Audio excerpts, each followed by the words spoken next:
It was an exhilarating experience to see people belonging to different colors, races and nationalities, kings, heads of states and ordinary men from very poor countries, all clad in two simple white sheets, praying to God without any sense of either pride or inferiority.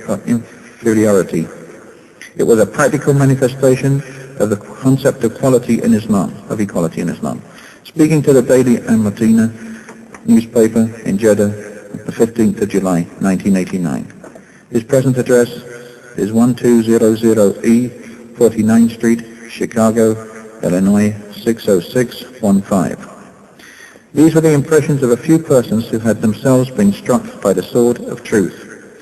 As for the propaganda, that it was a sword of steel, i.e. the force which was instrumental in the universal expansion of Islam, we give below remarks of some prominent non-Muslims refuting this baseless claim. First, M.K. Gandhi. I became more than ever convinced that it was not the sword that won a place for Islam in those days in the scheme of life. It was the rigid simplicity, the utter self-effacement of the Prophet, the scrupulous regard for his pledges, his intense devotion to his friends and followers, his intrepidity, his fearlessness, his absolute trust in God and in his own mission. These, and not the sword, carried everything before them and surmounted every trouble.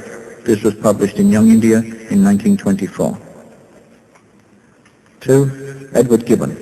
The greatest success of Muhammad's life was effected by sheer moral force without the stroke of a sword. This is in the History of the Saracen Empire, London, 1870. 3. A.S. Tritton. The picture of the Muslim soldier advancing with a sword in one hand and the Quran in the other is quite false. This was in Islam, London, 1951, page 21. 4. De Lacy O'Leary. History makes it clear, however, that the legend of fanatical sweeping through the world and forcing Islam at the point of sword upon conquered races is one of the most fantastically observed myths that historians have ever repeated. This is in Islam at the Crossroads, London, 1923, page 8. 5. K.S. Ramakrishna Rao. My problem to write this monograph is easier because we are not generally fed now on that distorted kind of history, and much time needs to be spent on pointing out misrepresentations of Islam. The theory of Islam and the sword, for instance, is not heard now in any quarter worth the name. The principle of Islam, that there is no compulsion in religion, is well known. This is in his book, Muhammad, the Prophet of Islam, published in Riyadh in 1989, page 4. 6. James A. Michener. No other religion in history spread so rapidly as Islam. The West has widely believed that this surge of religion was made possible by the sword, but no modern scholar accepts that idea, and the Quran is explicit in support of the freedom of conscience. This is in Islam, the Misunderstood Religion, Reader's Digest, American edition, May 1955. 7. Lawrence E. Brown. Incidentally, these well-established facts dispose of the idea so widely fostered in Christian writings that the Muslims, wherever they went, forced people to accept Islam at the point of the sword. This was published in The Prospects of Islam, London, 1944. If you have an objective mind, or an open mind, why not read some of these suggested readings on Islam? There's a series on Islam published by the World Association of Muslim Youth. Towards Understanding Islam by Maududi. Islam Our Choice by the World Association of Muslim Youth. The Quran Basic Teachings by T.B. Irving and J. Ahmed. The Holy Quran Text, Translation and Commentaries by Yusuf Ali. Basic Principles of Understanding the Quran by Maududi. The Life of Prophet Muhammad by A.H. Siddiqui, or another version by Martin Ling. Islam in Focus by Abdul Lati. The Islamic Way of Life by Maududi, The Bible, the Quran and Science by Maurice Bucaille, and Selections from Hadith by A.H. Siddiqui. The concept of worship in Islam. The concept of worship in Islam is misunderstood by many people, including some Muslims. Worship is commonly taken to mean performing ritualistic acts such as prayers, fasting, charity, etc. This limited understanding of worship is only one part of the meaning of worship in Islam. That is why the traditional definition of worship in Islam is a comprehensive definition that includes almost everything in any individual's activities. The definition goes something like this. Worship is an all-inclusive term for all that God loves of external and internal sayings and actions of a person. In other words, worship is everything one says or does for the pleasure of Allah.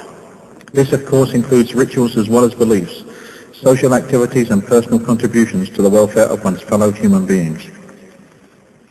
Islam looks at the individual as a whole. He is required to submit himself completely to Allah, as the Quran instructs the Prophet Muhammad to do.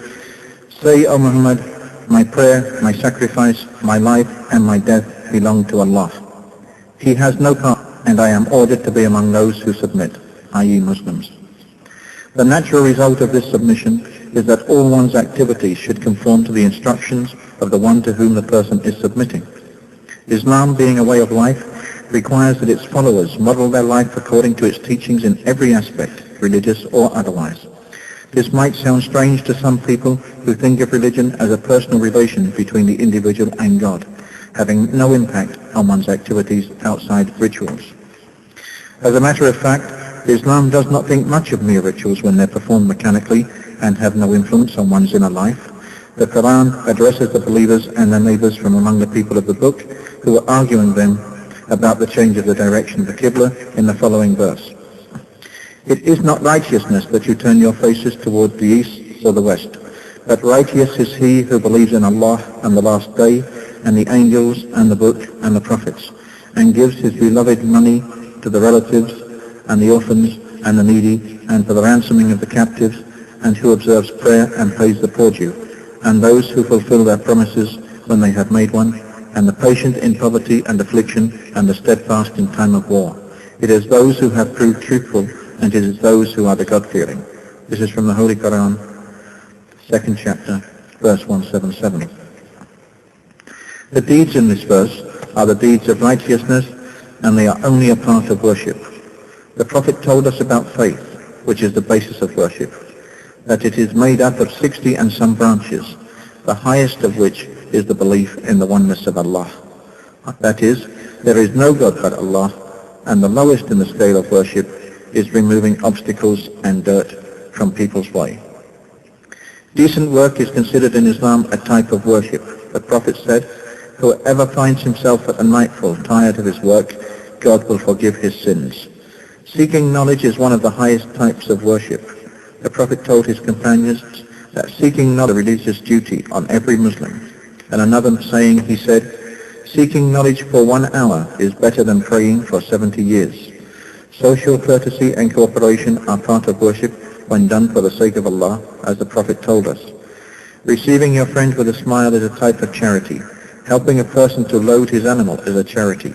And putting some water in your neighbor's bucket is a charity.